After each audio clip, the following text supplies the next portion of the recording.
What would our country be like if we never entered World War II? Up until the day of the attack on Pearl Harbor, the United States had maintained a strict policy of isolationism. The events of December 7, 1941 changed that policy forever. In the wake of an attack on U.S. soil, FDR's Pearl Harbor address to the nation was pivotal in gaining support for our country's involvement in World War II. In this speech, I hope to inform you of the important factors related to the rhetorical situation regarding this speech. We will discuss who the audience was and what effect that may have had on the speech. We will discuss the type of occasion the speech was for.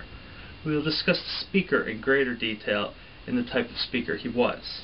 And finally, we will discuss the speech itself and how it shaped the situation. First, let's start with the audience. The speech was directed to a full session of Congress and to the entire nation via radio broadcast. As for Congress, FDR really needed their help because he needed their permission to declare war. He, in the speech, asked for their help directly. He needed to convince them to end this policy of isolationism they had held on to for so long. As for the nation, he spoke to the will of the people. He wanted us to defend ourselves as a nation and make sure this never happened again. Now we've discussed the audience, but let's go into greater detail of the occasion of the speech.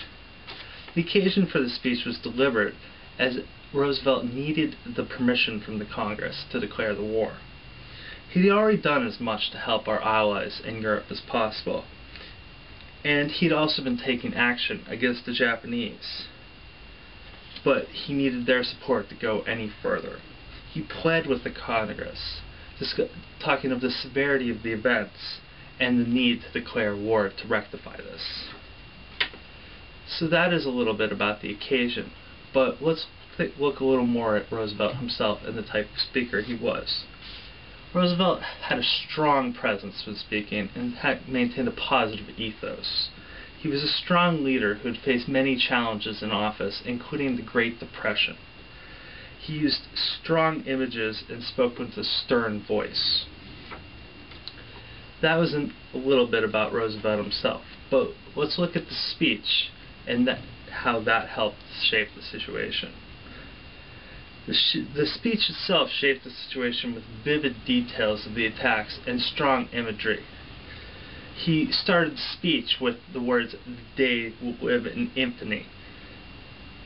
He also spoke of the Japanese offensive, of the lives lost, and the scope of the war. He also reiterated the attacks of last night, saying last night over and over again, speaking to the immediacy of the attacks and the sense of urgency that we needed to deal with this crisis. Halfway through the speech, he goes from retelling the events to asserting his role as Commander-in-Chief and how we needed to defend the nation and declare war. So in this speech, we have discussed the determinants of the rhetorical situation. We've discussed the audience, who they were, and what effect they had on the speech. We've discussed how the speech was delivered, as Roosevelt needed the speech to be a success to get the permission of Congress to declare war. We discussed the type of speaker and how he used imagery to grip the audience. I've discussed the details of the speech and how themselves helped shape the situation. As we all live in a post-World War II America, we got to understand the importance of the speech and its role in our nation's involvement in a great world war. Roosevelt wanted us in the war long before this speech, and obviously this is a success because it immediately ushered us into World War II.